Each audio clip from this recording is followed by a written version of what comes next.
Yo ho ho! What's going on, boys? I got here with the One Punch Man podcast, 211. The other boys couldn't really make it. There's some scheduling issues. But should be here for the next one. So what we're gonna do is actually react to 211, and then we're gonna discuss all the chapters that have been coming up to it up until this point, because there's a lot we should break down and slow up and at least break into, see what we really think about it.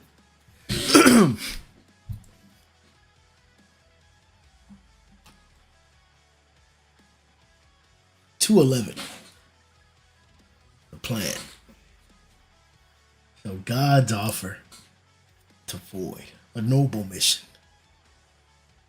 The role of a ninja, more than that, their politics, is based on the premise of mistrust and division amongst humans. If all consciousness were fused into one, distrust and conflict would cease to exist.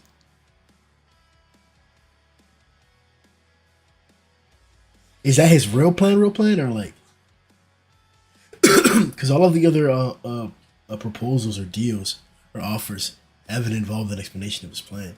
Even Garou wasn't anything like, oh, here's my plan. It was like, here's a helping hand. We are part of a grand plan to make such a world a reality. He couldn't offer Void help because he didn't want it. Haven't you ever questioned it, elder brother? This world, filled with nothing but distrust and conflict. Doubts or ideas are unnecessary in the ninja. We simply analyze reality and always choose the optimal solution. Cold, hardcore, calculating. This is reality too.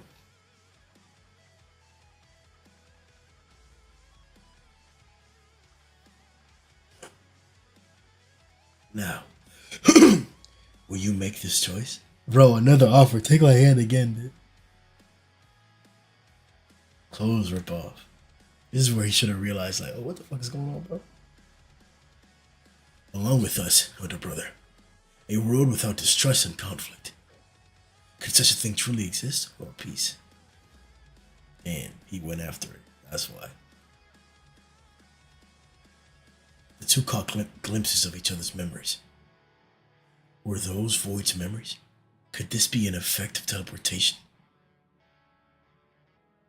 After him. Okay? Immediate with the attack. Oops. Blast. You bastard. So you knew about the scheme about the scheme my sister and I had. And what's so surprising about that? Oh, so he looked into his memories and okay. Wait, did he really get her killed, bro? Did he really get her killed to protect the mad scientist? Or the scientist that's responsible for the inception of Blast's powers?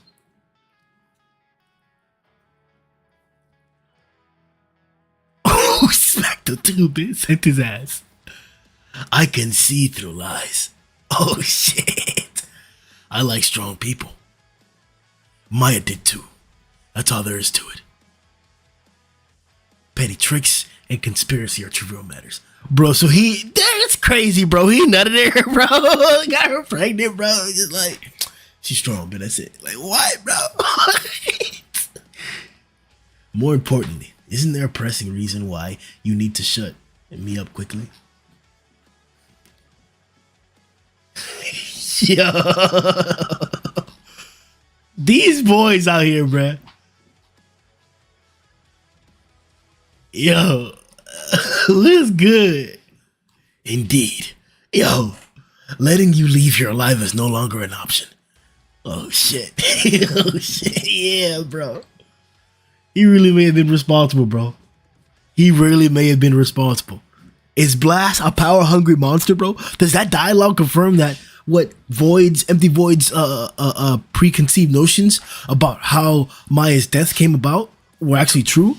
That, yeah, Blast did end up getting Maya killed as soon as she found out the source of Blast's power? Bro, that's crazy, bro. I mean, that was her plan the entire time. And they said that's crazy on Blast part. We already talked about that. It's just as crazy on her part for like having her having his baby. That's crazy, man. Taking up. What is this, bro?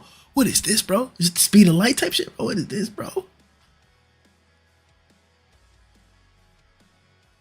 Oh, he blocked it. Blast fast as hell, bro. Blast fast as hell, bro. Void had a secret. At that time, Void, who had absorbed the power that leaked from Garou, regained self-consciousness and made a decision. He would pretend to remain under God's control, defeat the heroes, and use the cube to increase the number of avatars as much as possible. And in the end, he would exchange his own life to divide all of his power among them. The power that opposes God, that he took over from Garou.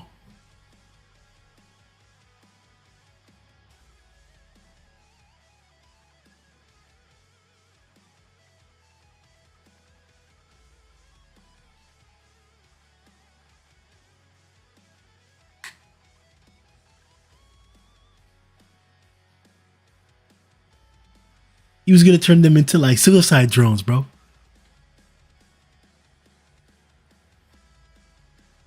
Convert them into disciples of Garou.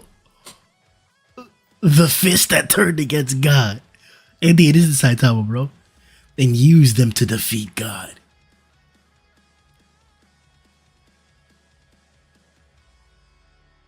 Make all of his avatars rebellious against him. Have the people who he gave power to usurp that power. Oh shit, what is this? Yo, that's badass. What's this? That plan. That was his plan.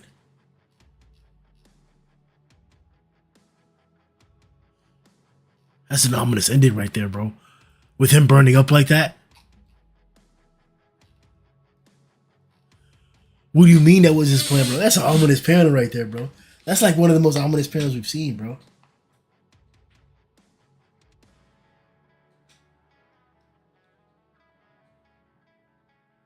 That's crazy, bro.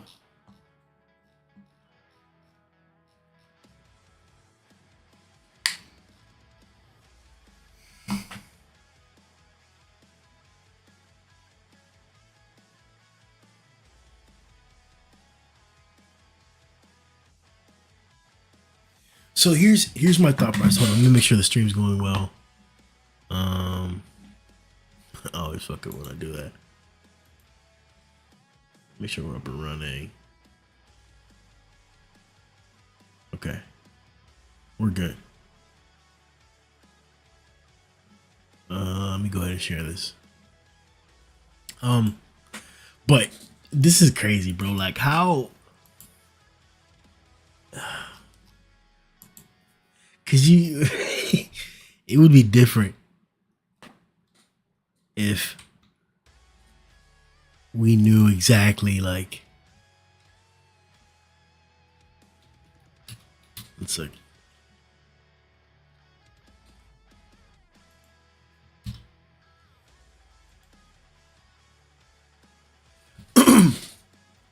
If we knew exactly what Void's plan was from the beginning, it would have been different. Because to me, there's been a lot of confusion here. Maybe it's because I'm reading week to week, but the last like clearly cohesive ideal that like I had, a perception that I had of the situation was that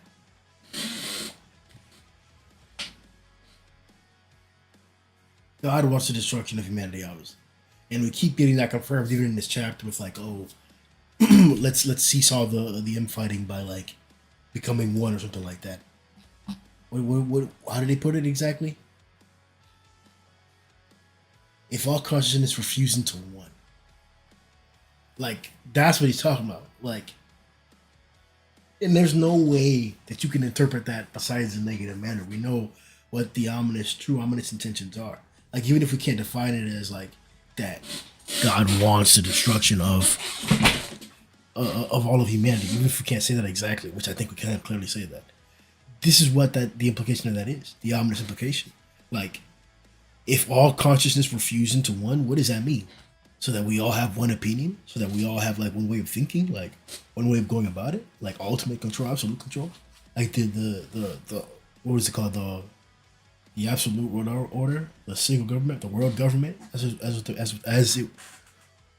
it were to be called. I don't.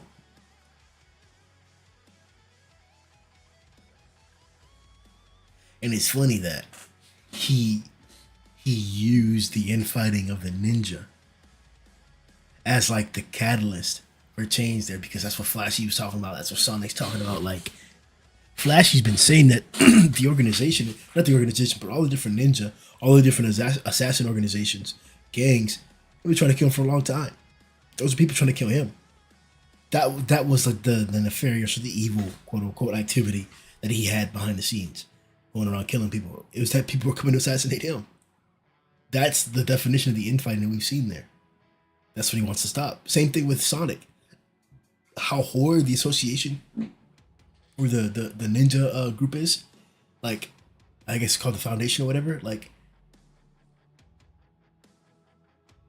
and we know why now. This was a complete method of creating avatars. That's what it was for.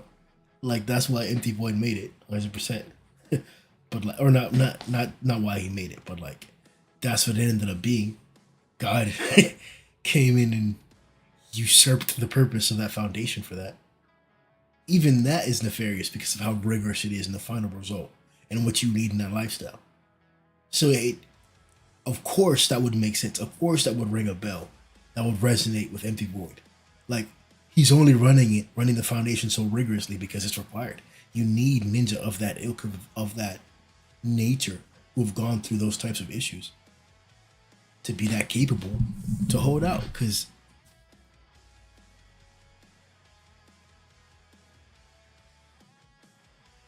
so that's why this guy's good. He's taking the true desires, ambitions, like vices, all any type of like great feeling, great drive, great emotional advantage, or even vulnerability that someone may have. He can utilize it in the negotiation. Like, what do we see with Tatsumaki, right? She has a not a soft spot, but like real admiration for Blast. So whenever he showed up, all he all he had to do was present to her the memories or situation to where Blast was once again there as her savior, as it was back in the past. And all she had to do was take his hand. Like, to that extent. Like, that's the detail or the category or the description or how far God's willing to go to really get you to take these deals.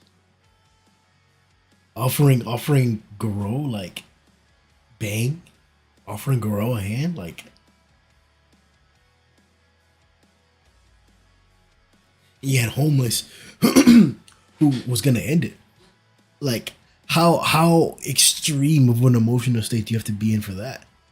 Like, he's God is like masterful with these, and we can definitely attribute it to that character. That's the correct attributation, but also to one for like exploring these different like human feelings, aspects of humanity for this narrative, and using it as the key catalyst for the story and why people would fall or succeed.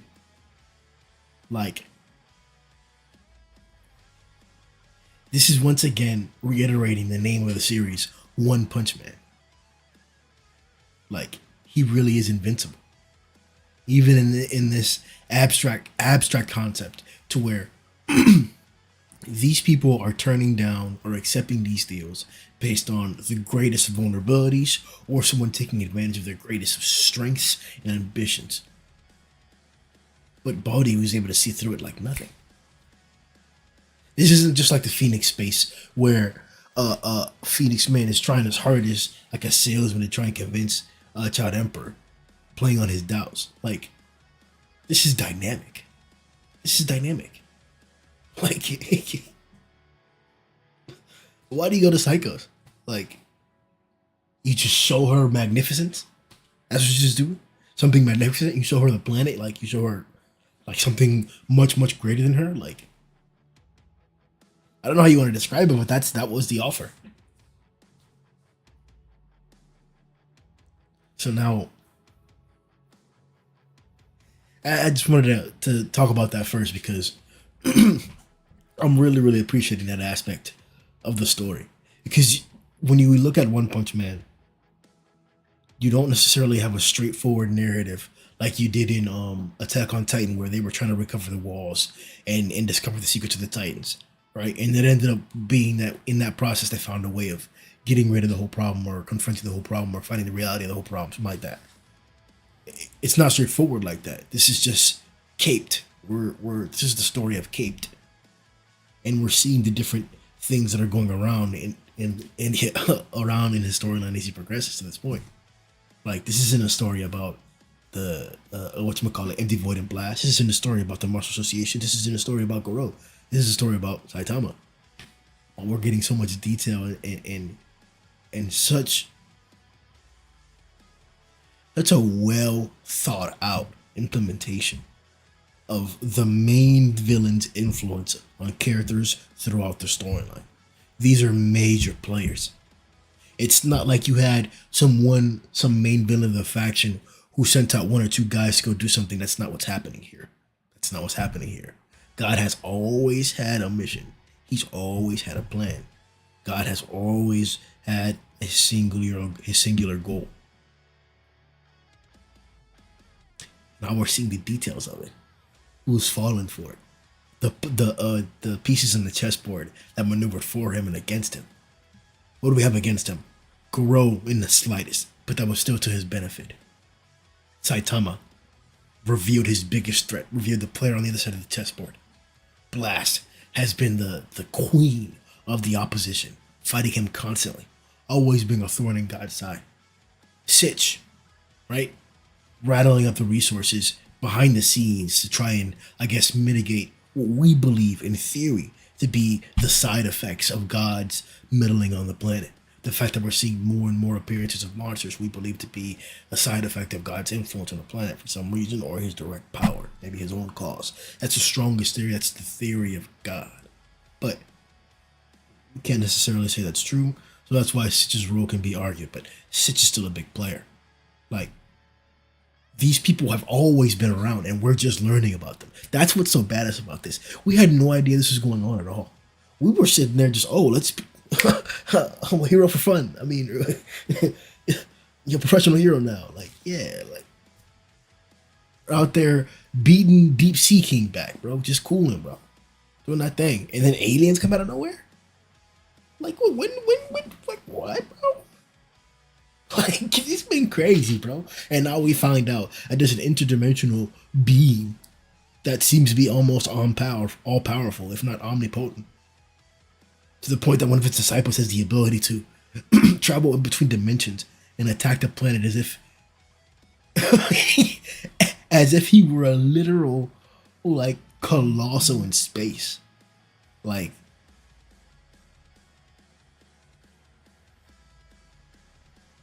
God isn't a slouch. And if you compare him to all the scheming and all the, like, the nefarious villains that you could see out there in the other series, like, even I think we could talk about, like, for example, Death Note,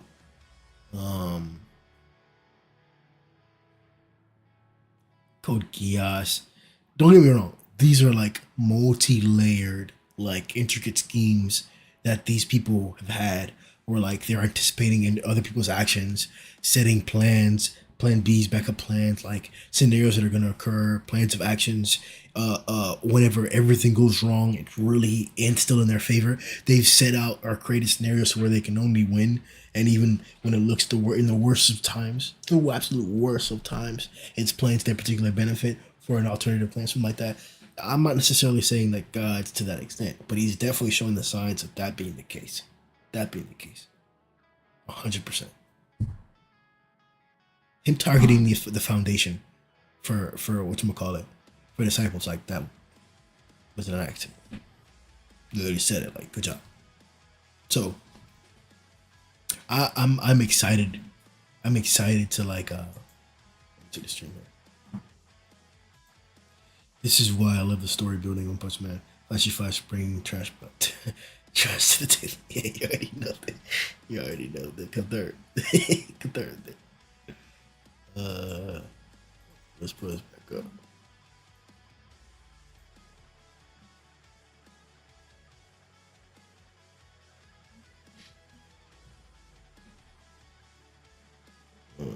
Sorry, I gotta fix the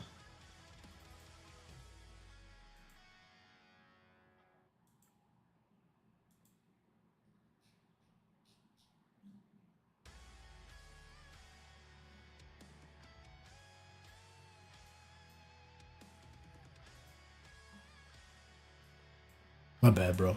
I I gotta get this fixed. I gotta be able to show the thing. There we go.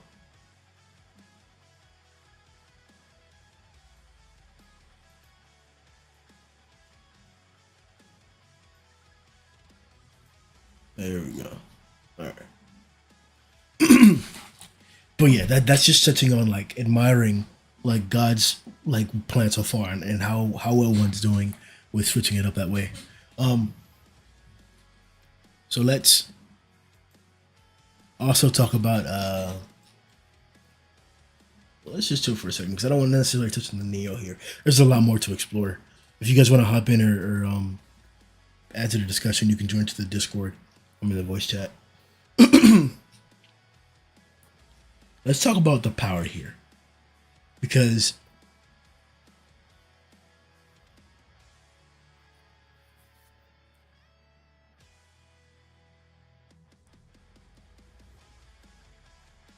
a dimensional slash isn't the same as what Saitama was able to pull off on Io. What Garou and Saitama were doing on Io, that was ridiculous. Now, so far, what we've seen from these two hasn't been on that level. And it's not like Empty Void slacking. He's clearly having trouble defeating Blast. Now, as has been pointed out multiple times in any discussion that we've had, you don't necessarily have to have the greatest of DC, AP, destructive force, and all that to be like top tier. Like that doesn't have to be how you fight. Like as we saw, Bang fought toe to toe with Super Alloy Garou, the same Garou who one tried to Fury Ugly, manhandled Platinum Sperm and Flashy Flash, and then went on to take on Sage Centipede. That same Garou. Like not the same TC. And we saw how much destruction Grand Ocean Water and Sage Centipede were able to pull off. Not the same thing. Still very, very strong. So this isn't necessarily saying that. Well, I'm using this to say that yes, I don't think that Garou, that Empty Void, and Blast are on like that level. I think they're just below, and I think that Blast is stronger than Empty Void. But this is still a crazy strong fight. This is still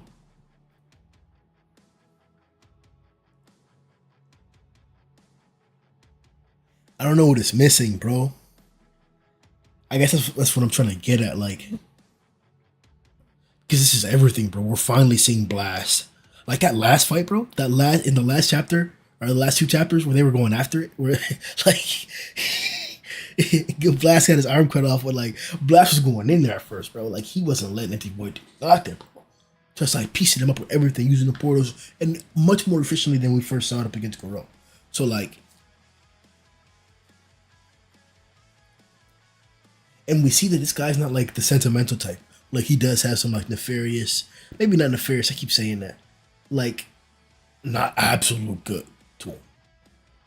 Like I think he remains a valid player in the game.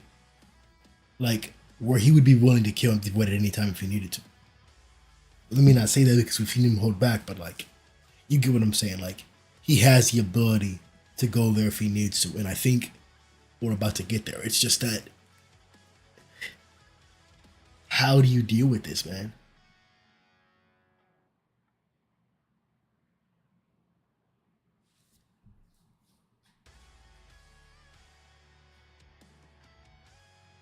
How do you?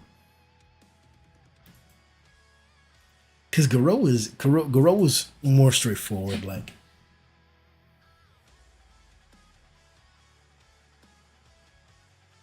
Garou brought not only the style and the badass, like you know, like mojo and swag to the fight, coupled with the martial artist demeanor and like just stiffness, like the power, the imposing, like formidable aura coming off of there, like that water stream, bro. Then the perfect fist type shit. It's not just that, bro. Like we saw Garou go through countless gauntlets where he gets smashed and pushed through. That hasn't been the case for Void, bro. Void has never been the underdog. At every single second, we've seen Void, or we've expected Void to be at the top, be doing crazy shit. He even put out with a dimensional slash, bro. Like, that's what I'm saying, bro. To me, Void has proved himself. Don't get me wrong. Don't get me wrong. Especially if you do a reread, Void has proved himself.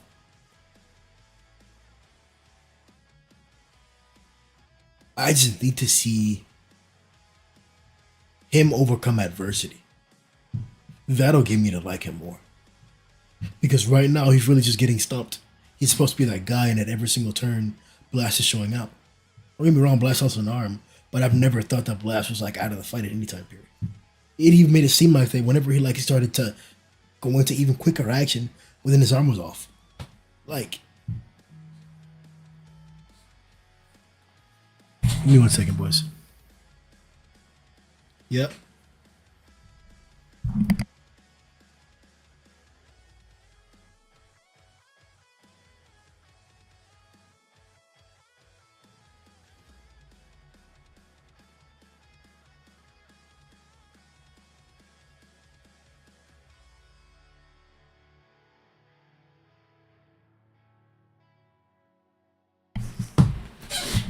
My bad, princess. Where was I? But yeah, that's pretty much what I'm trying to get at. That we need to see more adversity from Empty Void, him overcoming adversity, and that'll endear me to him more so. Because right now this is still just a building arc for Blast, and it's not even Blast doesn't even have the greatest advantage in the department for me either, because it's not clear to me that he, like I said, he's the underdog. It like like yes, he's supposed to be weaker than Empty Void. Yes, Empty Void is blessed by God. He's not. But like, not only did this guy have the prestige of being the number one hero for a long time, and we're still seeing more and more and more because of his capabilities, but like the threats that he's really been around, he hasn't necessarily been gotten a chance to really be involved with it. With Garou, which was the first time where we really got to see him or get a chance to get to like let loose, and he handled that. And then immediately Garou moved on to Saitama because that was a real fight at hand. Blast was put off to the side, like you'll be dealt with later, or he'll get the spotlight later. And now when he gets the spotlight and he's supposed to be the underdog, he's like overcoming every single instance. Like he's been confidently steamrolling her. Don't get me wrong, he hasn't won every single outcome with Empty Void, but like he's not just getting bodied whenever he encounters Empty Void. Like he's saved people from so many dimensional slashes, bro. Like I think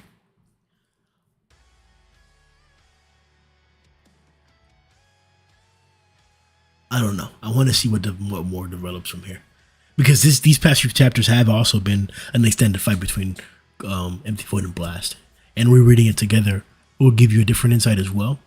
But like that's more so what I'm trying to get at. That I think I need to see in this backstory of Badass, but I need to see more adversity from Empty Void. I need to see him like maybe even lose his blessing, try and fight back for it because he thinks his plan is like the absolute best plan in order to bring down the greatest threat that he has also identified, that is God. That's the good part about this, that like he has identified the same thing. That the actual problem here is God. So Empty Void. Alright. So I'm gonna head out. We're gonna do another one of these probably tomorrow. Jesus, Santiago Garcia. We're gonna explore more of the other chapters too.